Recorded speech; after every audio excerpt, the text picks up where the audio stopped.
protection order. Ako pa talaga yung may kasalanan ngayon. Ronnie, umalis ka na habang may respeto pa ako para sa'yo. Respeto? Wala nang respeto dito. Hindi nyo alam kung sino yung tinataboy nyo. Ako yung nagmahal sa inyong dalawa. Ako yung nandito nung wala siya. Amber, I'm sorry, tita, pero huwag niyo na po pahirapan yung sarili niyo. Nakikita po kasi nung bata, umalis na lang po kayo.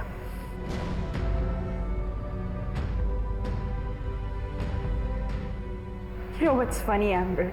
I gave everything to this family. Nakita mo yun.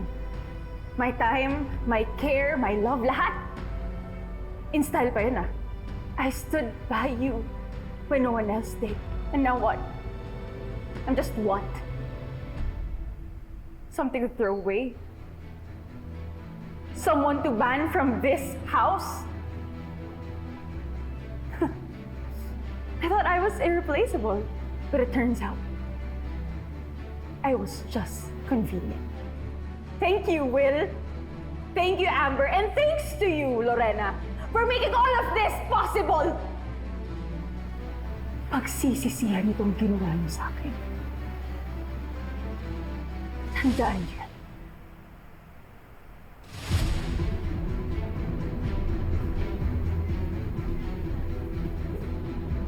Kuya, escort this lady out of my house and out of this village.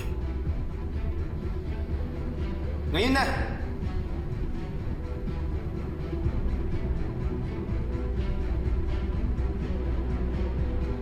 Stop.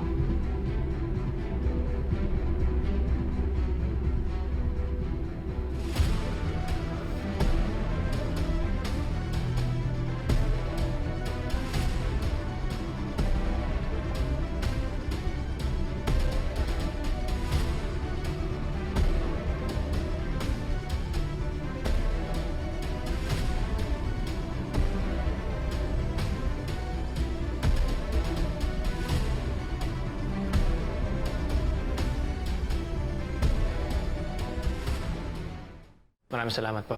Ate, kayo nang bahala. Sige, boss.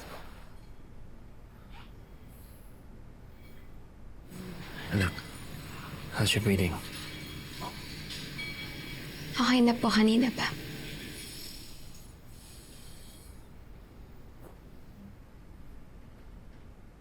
Well, I hope enough na warning kay Ronnie na nag-file ako ng protection order sa barangay para hindi niyo na kayo guluhin. Uulitin pa niya to, magpa-file na ako sa korte. Sino pa yung babaeng Ronnie? Siya po ba yung nainay ni Ate Amber? Akala ko po nasa heaven na siya. No, Leah. Hindi siya yung mom ko. Pero si Tita Ronnie yung nandyan nung iniwan kami ng nainay mo. Amber, tama na. Leah, halika. Kailangan mo na magpahinga muna, ha?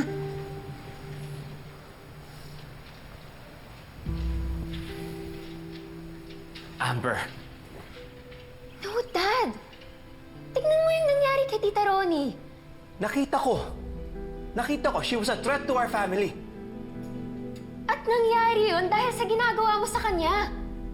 Pinaniwala mo kasi siya na she had a chance. Ngayon, lahat ng effort na binigay niya para sa family natin, tinapon natin yun lahat. Alam kong hindi mo siya minahal, pero pinaasa mo pa rin siya. You owe her a proper closure, Dad. Kailangan mong maging accountable.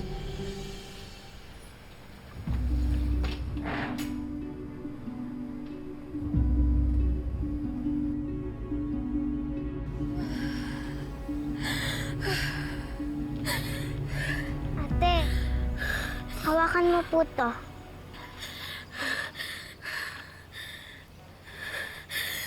O diba, ang lamig? Diba po nakakalimutan mo ibang feelings mo dahil sa lamig? Tapos po, ganito. Gayahan mo po ako, ate, ha? Inhale. 1, 2, 3, 4.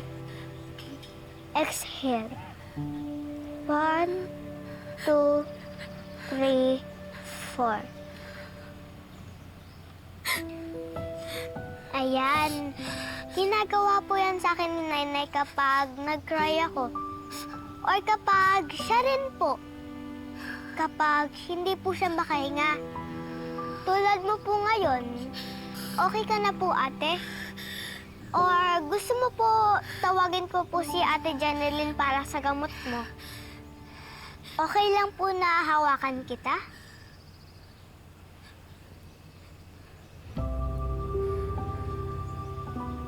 Kaganda rin po ulit ang pakiramdam mo, ate.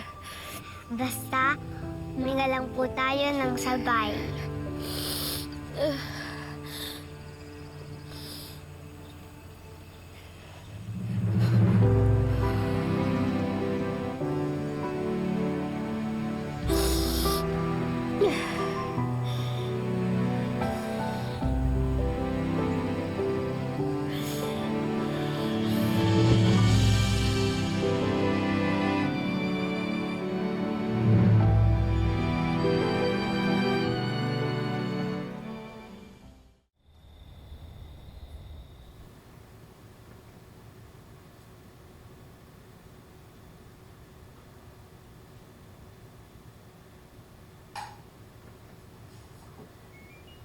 Kumusta ka na? Mukhang umuokay na yung pakiramdam mo, ha? Thank you, Kahit na ganito tayo, hindi mo tinataboy si Lia.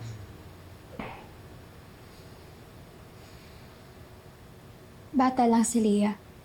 Wala siyang kasalanan. It's not her choice na maibit sa lahat ng to.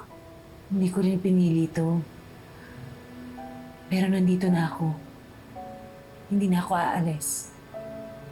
Kahit na masakit, kahit na mahirap, kahit sino pa yung manggulo sa atin.